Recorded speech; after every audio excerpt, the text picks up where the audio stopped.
dodat ćemo rastopljeno maslo. Trebalo je ulja, ja sam stavila maslac.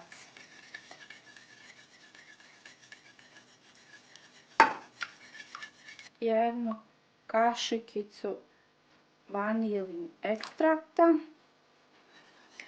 prašak za pecivo, pola praška, jedna kašpica sodi bikarbonat, 1/3 cimeta i 1/3 soli praščice.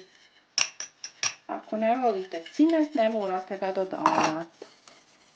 Šećer 150 grama, 2 banane smiječene malo da su zrelije,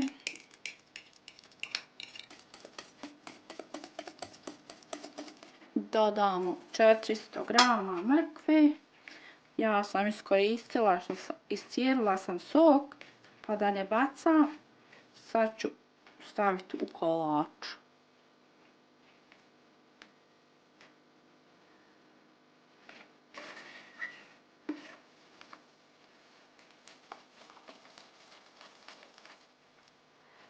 Dodamo 200 grama zobenog brašna prosijanog. Ima je komadića mrkve kako je sokovnik cijedio sok. Malo manji od pola čaše ulja, pošto mi smjesa izgleda suha.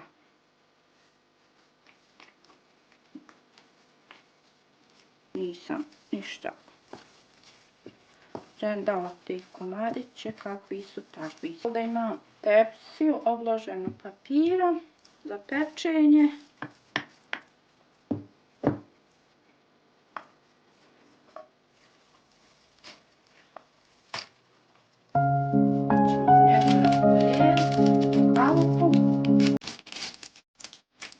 Prvi put pravim ovaj kolač sa mrkvom bananom. Pa, nadam se da će ispast dobro.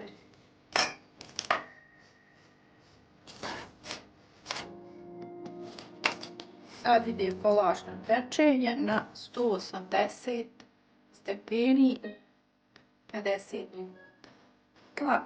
2 bjelaca i dodavam šećera u 200 grama. Mikser dodat ću 100 grama vanje. Pravi prijedlog za kolač.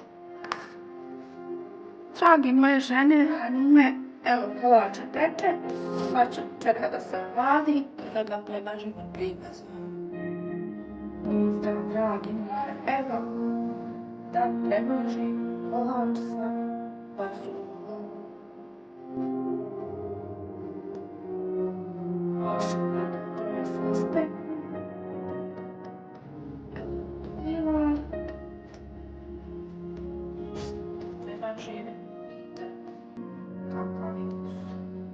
Nadam se da će biti dobro. Da probamo kolač.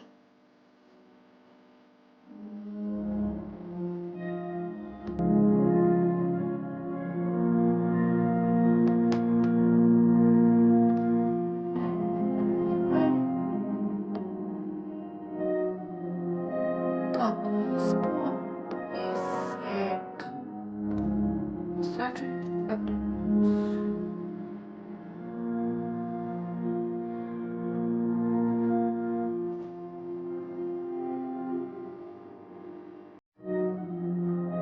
Maša, super. Bude dobro.